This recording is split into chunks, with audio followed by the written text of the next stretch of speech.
mail-in voting, mail-in ballots for voting. I think mail-in voting is horrible. You voted by It's mail corrupt. in Florida's election last month, didn't you? Sure, I could vote by mail for that. How do you reconcile Because I'm that? allowed to.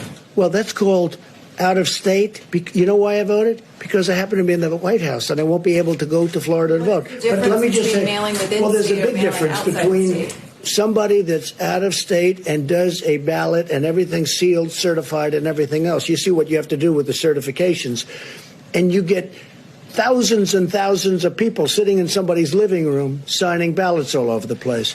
No, I think that mail-in voting is a terrible thing. I think if you vote, you should go. And even the concept of early voting is not the greatest because a lot of things happen. But it's okay. But you should go and you should vote. I think you should go and you should vote. You look at what they do where they grab thousands of mail-in ballots and they dump it. I'll tell you what, and I don't have to tell you, you can look at the statistics. There's a lot of dishonesty going along with mail-in voting, mail-in ballots. Okay, so for those keeping score, absentee voting is bad and everyone should be voting in person at the polls unless you're the President of the United States and voting absentee, in which case it's good and should be allowed, which I'll admit is pretty convenient if you're Donald Trump. This answer came after a series of questions in which Trump played dumb and pretended not to understand what the issue was with forcing Wisconsin voters to go to the polls despite the small matter of, you know, a deadly virus sweeping the nation. There's voting going on today in Wisconsin. There were reports of thousands of people waiting in hours-long lines as they've had to weigh their own personal health and their civic responsibility. Do you think that the Supreme Court was right in its decision that voting should go forward, the absentee extension should not take place? Yeah.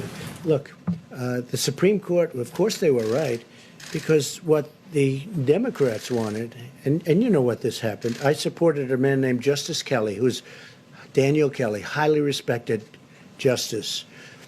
And I supported him just the other day, social media. I know of him. He's just a fantastic justice, and I endorsed him.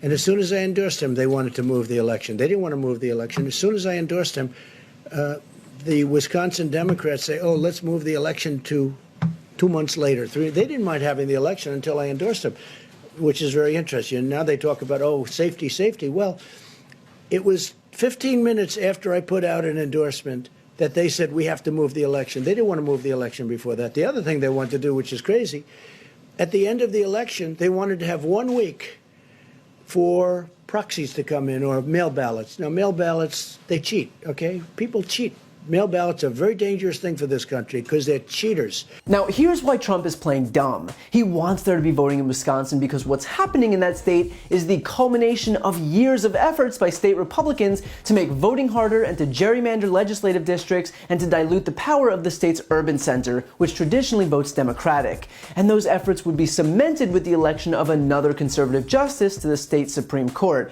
which is where any challenges to these undemocratic voter suppression efforts would be adjudicated. Which is why Republicans are hell-bent on tilting the scales as much as they can in favor of conservative incumbent Justice Daniel Kelly over his liberal challenger, Joe Karofsky. And they're doing exactly that by having closed all but 5 polling places in Milwaukee, the urban center of the entire state. In other words, there are 5 polling places for 600,000 people, and that's by design. Because while fewer polling places in rural areas, which typically vote Republican, won't necessarily have much of a material impact, having the entire population of Milwaukee vote in only a few spots means that we'll be looking at 3, 4, 5-hour waits to vote, and on top of that, while sacrificing their health to do it. We shouldn't have any in-person voting. We are in the midst of the worst global pandemic in our lifetimes. The last thing that any elected official should be endorsing is sending people to congregate in long lines for hours on end in public. To force the citizens of a state to choose between their fundamental right to vote and their health is an abdication of their humanity, to say nothing of their job as elected officials. Now, Trump claims that all of this sprung up as the result of his endorsement of Justice Kelly, which is exactly the amount of narcissism you'd expect from the guy who has, thus far, managed to make this entire pandemic about himself. He claims that Democrats only discovered the idea of mail-in voting once he tweeted his endorsement, which is absurd. Democrats tried to ensure that the vote-by-mail legislation that was championed by Democratic Senators Wyden and Klobuchar be included in the bailout bill, but it was a non-starter in the Republican-led Senate.